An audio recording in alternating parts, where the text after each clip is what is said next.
Hello everyone. स्वागत है आप सबका एक नई कहानी के साथ।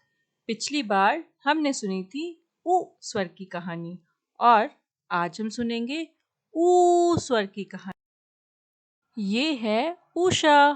उषा जानवरों की डॉक्टर है। एक बार उषा अपने चिकित्सालय में बैठी थी। चिकित्सालय मतलब क्लिनिक। तभी एक ऊंट लंगड़ाता लंगड़ाता उसके पास आया। उषा ने पूछा, ऊंट भाई क्या हो गया?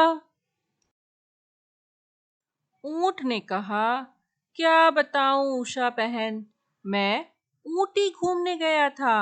वहां बिल्कुल भी ऊष्मा नहीं थी। ऊष्मा मतलब गर्मी।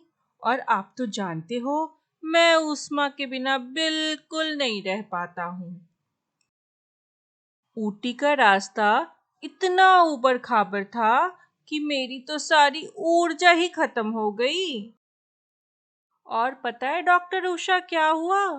थोड़ी देर बाद जब मैं आगे जा रहा था तो ऊपर पहाड़ से एक ऊदबिलाव अजीब सी ऊटपटांग हरकत करता हुआ नीचे आ रहा था। और वो ऊदबिलाव ऊटपटांग हरकत करता हुआ लुढ़कता लुढ़कता मेरे ऊपर ही आकर गिर पड़ा। इसलिए मेरी ये हालत हो गई है। उषा ने कहा, घबराओ मत ऊंट भाई, ये लो ऊन से बनी हुई ये टोपी पहन लो और शॉल भी ओढ़ लो। तुम्हें ऊष्मा मिल जाएगी। और दवा दे देती हूँ, ये भी खा लेना, जल्दी से ठीक हो जाओगे। ऊंट ने गरम ऊन की टोपी पहन ली और शॉल भी ओढ़ लिया। उसके शरीर में फिर से ऊष्मा आ गई। तभी पीछे से ऊद बिलाव आ गया। ऊद बिलाव ने कहा, ऊंट भाई मुझे माफ कर देना। अब मैं ऊट पटांग हरकत बिल्कुल नहीं करूंगा। डॉक्टर उषा, ऊद बिलाव और ऊंट तीनों बहुत अच्छे दोस्त बन गए। आओ अब हम सीखें ऊ स्वर के शब्द। ऊ से उषा। उषा मतलब सुबह, मॉर्निंग। ऊ से ऊंट। ऊंट कौन होता है? कैमल। और आपको पता है ऊंट कहाँ रहता है?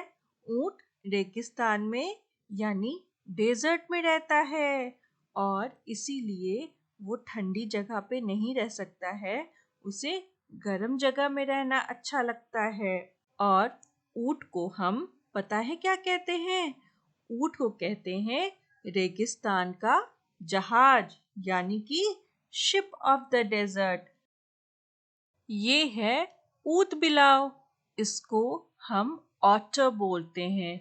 ये पानी में भी रहता है और जमीन पे भी रहता है। ऊ से ऊष्मा। ऊष्मा मतलब गर्मी, हीट। ऊ से ऊर्जा। ऊर्जा मतलब ताकत यानी कि एनर्जी। ऊट पटांग मतलब अजीब सी। देखो ये जोकर कैसे अजीब सी फनी हरकतें कर रहा है। ऊबड़ खाबड़ मतलब ऊंचा नीचा यानी कि अनइवन रोड। ऊ से ऊपर। ऊपर मतलब अप। ऊ से ऊन। ऊन यानी वुल, जिससे मम्मा स्वेटर भी बनाती हैं। आओ देखें ऊ लिखते कैसे हैं। आधा गोला, एक और आधा गोला, ऊपर छत और इसकी पूंछ बना दो। कितना आसान है ना?